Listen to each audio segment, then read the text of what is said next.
നമസ്കാരം. ഓട്ടപ്രദക്ഷിണത്തിലേക്ക് ഏവർക്കും സ്വാഗതം. നമ്മുടെ നാട്ടിലെ മുഖ്യധാരാ മാധ്യമങ്ങൾ നല്ലൊരു ശതമാനം സാമൂഹ്യ മാധ്യമങ്ങൾ, പ്രത്യേകിച്ച് ഈ ഓൺലൈൻ മാധ്യമങ്ങൾ, ന്യൂസ് മിനിറ്റോ, സ്ക്രോളോ, ദ വയറോ അങ്ങനെ തുടങ്ങിയ ഓൺലൈൻ മാധ്യമങ്ങൾ, മലയാളത്തിലുള്ള ഓൺലൈൻ മാധ്യമങ്ങളിൽ ചിലവ, ഇവയെല്ലാം കൃത്യമായിട്ടുള്ള ഒരേ രീതിയിലുള്ള രാജ്യവിരുദ്ധത എങ്ങനെ പ്രകടിപ്പിക്കുന്നു എന്ന് നിങ്ങൾ എപ്പോഴെങ്കിലും ചിന്തിച്ചിട്ടുണ്ടോ? എന്തുകൊണ്ട് പ്രകടിപ്പിക്കുന്നു, എങ്ങനെ പ്രകടിപ്പിക്കുന്നു എന്നുള്ളതിനേക്കാൾ എന്തുകൊണ്ട് പ്രകടിപ്പിക്കുന്നു എന്നുള്ളതാണ് പ്രസക്തമായ ചോദ്യം. രാജ്യവിരുദ്ധത എന്ന് ഞാൻ പറയുമ്പോൾ കട്ടിംഗ് സൗത്ത് പോലുള്ള ഒരാശയത്തെ എല്ലാവരും ഒരേ രീതിയിൽ മുന്നോട്ട് വയ്ക്കുക, ആ പരിപാടികളിൽ പങ്കാളികളാകുക. മുഖ്യധാരാ മാധ്യമങ്ങളിലുള്ളവർ നേരിട്ട് ആ മാധ്യമം പങ്കാളിയായില്ലെങ്കിൽ പോലും അതിലെ പ്രമുഖ അവതാരകരും വാർത്താ അവതാരകരും മറ്റ് പരിപാടികളുടെ അവതാരകരുമെല്ലാം പ്രശസ്തമായ മുഖങ്ങൾ ഇത്തരം പരിപാടികളിൽ പങ്കെടുക്കുക.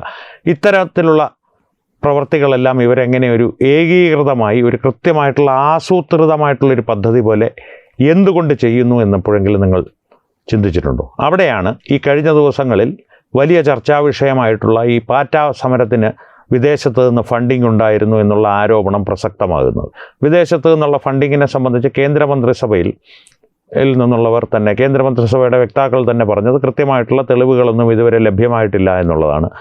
ആ ഫണ്ടിങ്ങിനുള്ള ഒരു ചെറിയ പ്രശ്നമെന്ന് പറഞ്ഞു കഴിഞ്ഞാൽ ഇതിനെ കൃത്യമായിട്ട് ഇന്ന കാര്യങ്ങൾക്ക് വേണ്ടിയിട്ടാണ് ഈ ഫണ്ടിങ് ഉപയോഗിച്ചത് അല്ലെങ്കിൽ വന്നത് എന്ന് തെളിയിക്കുവാൻ ഒരല്പം ബുദ്ധിമുട്ടുണ്ട്. അതിന് ഒരു ഉദാഹരണത്തിലൂടെ ആ സാഹചര്യം ഞാനൊന്ന് പ്രേക്ഷകർക്ക് വ്യക്തമാക്കി തരാം. അതിനു വേണ്ടിയിട്ടാണ് ഇന്നത്തെ ഓട്ടപ്രദർശനം. ഒരു പ്രത്യേക വിഷയം, ഒരു കാര്യം പ്രേക്ഷകർ പ്രത്യേക കയ്യിലെടുത്തിരിക്കുന്നത്, ഒരു പ്രത്യേക വിഷയം കയ്യിലെടുക്കുമ്പോൾ പ്രേക്ഷകർ ഒരു കാര്യം മനസ്സിലാക്കുക, ഇത് ഒരു രീതി മാത്രമാണ്. ഇത്തരം രാജ്യവിരുദ്ധമായി നമ്മുടെ രാഷ്ട്രത്തിനെതിരെ വിദേശങ്ങളിലിരുന്ന് പ്രവർത്തിക്കുന്ന സംഘടനകളുടെ ഒരു രീതി മാത്രമാണ്.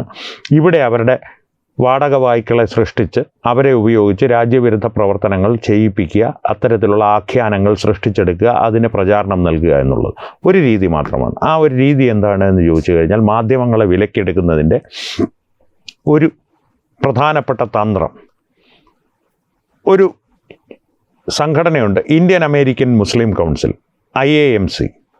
അമേരിക്കയിലൊക്കെ വലിയ വേരോട്ടമുള്ള, അമേരിക്കയിലെ സെനറ്ററായിട്ടുള്ള, കോൺഗ്രസ് വുമണായിട്ടുള്ള ഇലാൻ ഒമറിനെ പോലുള്ള വലിയ ജിഹാദിനികൾ സ്ഥിരമായി അവരുടെ പരിപാടികളിൽ പങ്കെടുക്കുന്ന ആ രീതിയിലുള്ള സ്വാധീന ശക്തിയുള്ളൊരു സംഘടനയാണ്. പലപ്പോഴും ഭാരതത്തിനെതിരെ പല റിപ്പോർട്ടുകളും അവർ പ്രസിദ്ധീകരിക്കാറുണ്ട്. ഭാരതത്തിൽ മുസ്ലിങ്ങൾ അപകടത്തിലാണ്, ഭാരതത്തിലുള്ള മുസ്ലിങ്ങൾ തന്നെ അതിന് മറുപടിയൊക്കെ കൊടുക്കാറുണ്ട്. പക്ഷേ അവർ മാധ്യമങ്ങളെ എങ്ങനെ തങ്ങളുടെ സ്വാധീന വലയത്തിൽ പെടുത്തുന്നു എന്നുള്ളതാണ് നാം ഇന്നൊന്ന് പരിശോധിക്കുന്നത്. നിസ്സാരമായ ഒരു തന്ത്രമാണ്, വളരെ ലളിതമെന്ന് തോന്നുന്ന ഒരു തന്ത്രമാണ്. അവർ ഈ മാധ്യമങ്ങൾക്കെല്ലാം ഗ്രാൻറ്റുകൾ നൽകുന്നുണ്ട്. ആ ഗ്രാൻറ്റുകളുടെ തുക എന്ന് പറയുന്നത് $1500 മുതൽ $150,000 വരെ നീളം, ആ റേഞ്ചിലാണ് നൽകുന്നത്. ഈ ഗ്രാൻറ്റുകൾ ഉപയോഗിച്ച് പല സംഘടനകളും എന്താണ് ചെയ്യുന്നത്, അല്ലെങ്കിൽ ആ സംഘടന ഇന്ത്യൻ അമേരിക്കൻ മുസ്ലിം കൗൺസിൽ തന്നെ നേരിട്ട് ചെയ്യുന്നത് എന്താണ്? അവാർഡുകൾ പ്രഖ്യാപിക്കും, മാധ്യമങ്ങൾക്കുള്ള അവാർഡുകൾ. ഈ മാധ്യമങ്ങളുടെ അവാർഡുകളെല്ലാം അതിൻ്റെ ഗുണഭോക്താക്കൾ, അത് ലഭിക്കുന്നത് ആർക്കൊക്കെയാണ് എന്നുള്ളതൊന്ന് ഓടിച്ച് പരിശോധിച്ചാൽ തന്നെ നിങ്ങൾക്ക് മനസ്സിലാകും. രവീഷ് കുമാറിനെയും ആർഫ ഖാനും ഷെർവാനിയും പോലുള്ളവർ ആദ്യകാലങ്ങളിൽ ഈ അവാർഡുകളുടെ സ്ഥിരം ജേതാക്കളായിരുന്നു. ആദ്യകാലങ്ങളിൽ തുടക്കത്തിൽ $1500, പിന്നീട് മാധ്യമ സ്ഥാപനങ്ങൾക്ക് 1500 നിന്നും മാറി $150,000, ആ രീതിയിലാണ് ഈ തുകകൾ വിതരണം ചെയ്യപ്പെട്ടിരുന്നത്. അവാർഡിൻ്റെ ഭാഗമായിട്ട്, അവാർഡ് തുകയുടെ ഭാഗമായിട്ട് കിട്ടുന്ന തുകയാണല്ലോ. അതുകൊണ്ട് ഇന്ന കാര്യം ചെയ്യിപ്പിക്കുവാനാണ് ഈ സംഖ്യ നൽകപ്പെട്ടത് എന്ന് തെളിയിക്കുക ബുദ്ധിമുട്ടാണ്. പക്ഷേ ഈ അവാർഡുകളുടെ കാര്യത്തിലാണ് വളരെ നിഗൂഢമായൊരു തന്ത്രം അവർ ഒളിപ്പിച്ചു വച്ചിരിക്കുന്നത്. പക്ഷേ വളരെ സരളമായിട്ടുള്ളൊരു തന്ത്രമാണ്. പ്രത്യക്ഷത്തിൽ വളരെ സരളവും എന്നാൽ വളരെ സങ്കീർണവുമായിട്ടുള്ള രീതിയാണത്. ഈ അവാർഡുകൾക്ക് ഏതെങ്കിലും ഒരു വാർത്തയോ അല്ലെങ്കിൽ ഒരു വീഡിയോയോ അല്ലെങ്കിൽ ഒരു മാധ്യമത്തെ തന്നെ പരിഗണിക്കണമെങ്കിൽ അതിന് ചില മാനദണ്ഡങ്ങളുണ്ട്. ആ മാനദണ്ഡങ്ങൾ വളരെ ലളിതമാണ്. ഭാരതത്തിലെ മാധ്യമങ്ങളുടെ കാര്യമാണ് ഈ പറയുന്നത്. ഭാരതത്തിൽ നടക്കുന്ന അല്ലെങ്കിൽ നടന്നു എന്ന രീതിയിൽ ദളിത് മുസ്ലിം പീഡന വാർത്തകൾ സ്ഥിരമായി ചെയ്തുകൊണ്ടിരിക്കുക, പ്രചരിപ്പിച്ചുകൊണ്ടിരിക്കുക.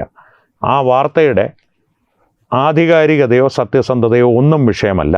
ആകെ അവാർഡിന് സമർപ്പിക്കുമ്പോഴുള്ള മാനദണ്ഡം നിങ്ങൾ പാലിക്കേണ്ടത് കൃത്യമായിട്ട് ഈ വാർത്ത എത്രയധികം പേരിലേക്ക് എത്തിക്കുവാൻ നിങ്ങൾക്ക് സാധിച്ചു എന്നുള്ളതിനെ സംബന്ധിച്ചും ഈ വാർത്ത ദളിത് മുസ്ലിം പീഡനത്തെ സംബന്ധിച്ചുള്ളതാണ് എന്നുള്ളതിനെക്കുറിച്ചും ഒരു സാക്ഷ്യപത്രം വേണം. ആരാണ് ഈ സാക്ഷ്യപത്രം നൽകുന്നത്?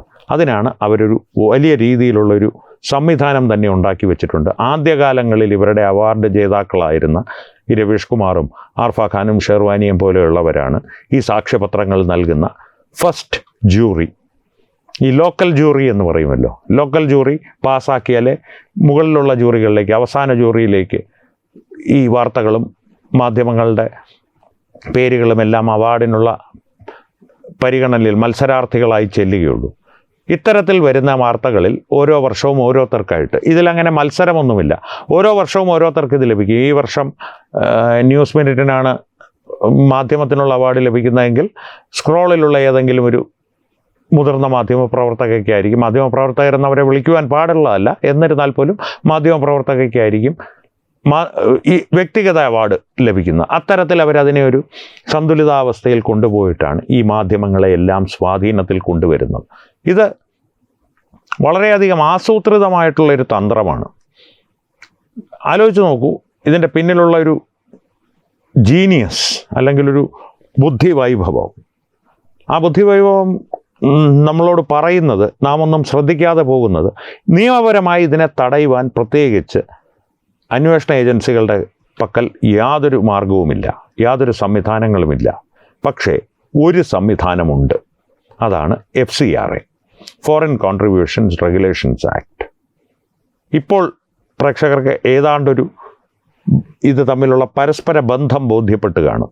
ഈ മാധ്യമങ്ങളെല്ലാം എന്തുകൊണ്ട് ഈ പാറ്റാ സമരത്തെ പല്ലും നഖവും ഉപയോഗിച്ച് പ്രതിരോധിച്ചു, അതിനെ അഭിനന്ദിച്ചു, അത് വിജയിച്ചു, നരേന്ദ്രമോദി പെട്ടു, ഇറങ്ങി, രാജിവെച്ചു, അടുത്തത് നരേന്ദ്രമോദിയാണ് എന്നുള്ള രീതിയിൽ ആഘോഷിക്കുന്നു എന്നുള്ളതിനെ സംബന്ധിച്ച് പ്രേക്ഷകർക്ക് ഒരു സൂചന കിട്ടിക്കാണും. കാരണം ഈ വിദേശ ഫണ്ടിങ്ങിലൂടെ പ്രവർത്തിക്കുന്ന ഈ മാധ്യമങ്ങളുടെ ഏറ്റവും പ്രധാന ലക്ഷ്യം ഈ FCRA ചട്ടങ്ങളിൽ വരുത്തുന്ന ഭേദഗതികൾ തടയുക എന്നുള്ളതാണ്. അതിനുവേണ്ടി അവരെന്തും ഉപയോഗിക്കും, എന്തും പറയും, എന്ത് കള്ളക്കഥകളും ചെയ്യും.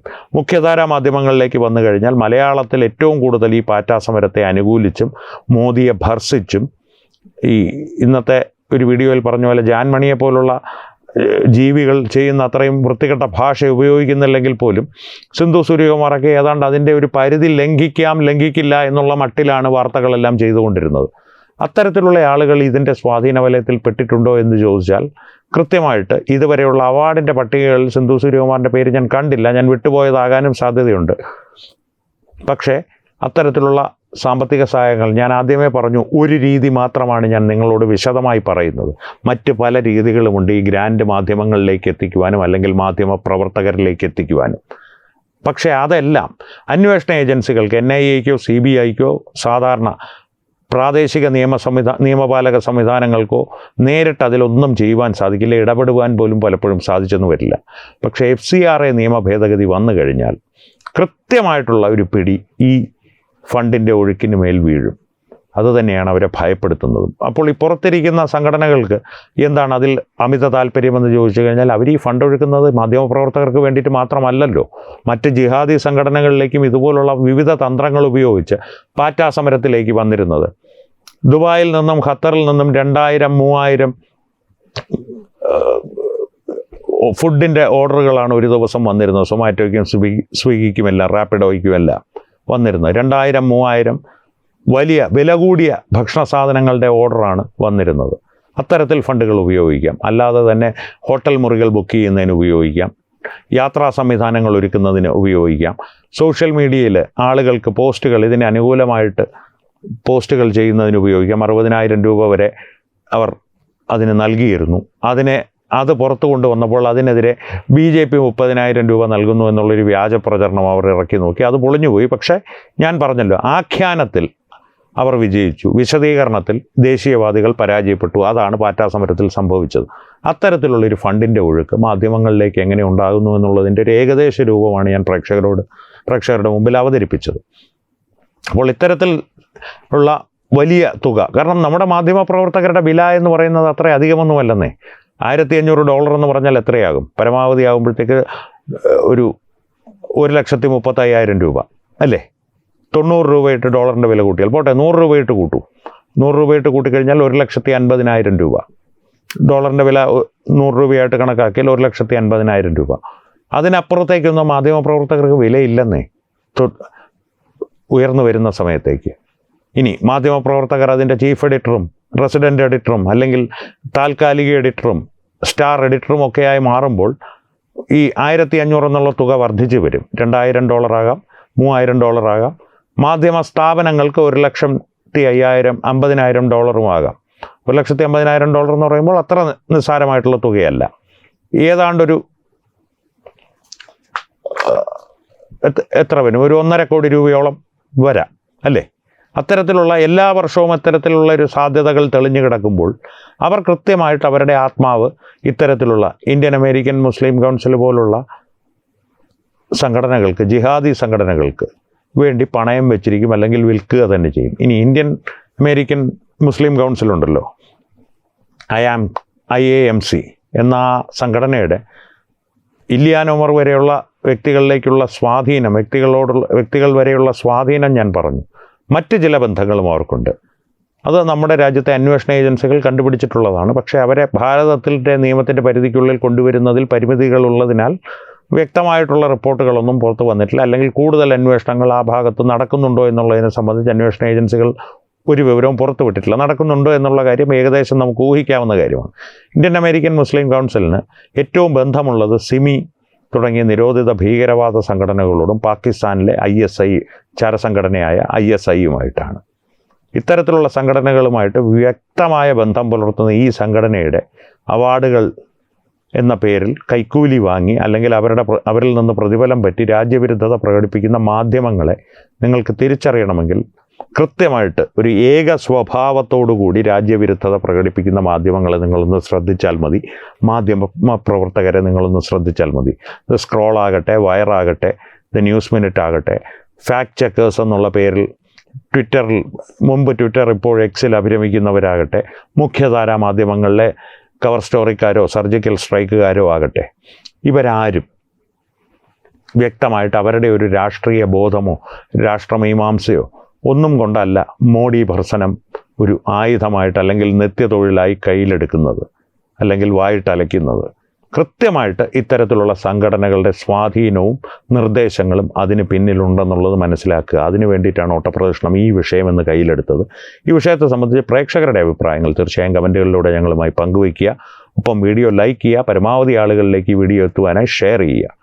ഏറ്റവും പ്രധാനപ്പെട്ട കാര്യം, തത്വമയി ന്യൂസിൻ്റെ യൂട്യൂബ് ചാനൽ നിങ്ങൾ ഇതുവരെ സബ്സ്ക്രൈബ് ചെയ്തിട്ടില്ലെങ്കിൽ തീർച്ചയായും സബ്സ്ക്രൈബ് ചെയ്യുക. അപ്പോൾ ഈ വിഷയത്തിലും മറ്റു വിഷയങ്ങളിലും സംവാദങ്ങൾ തുടരട്ടെ. വീണ്ടും കാണാം. നന്ദി. ശുഭരാത്രി.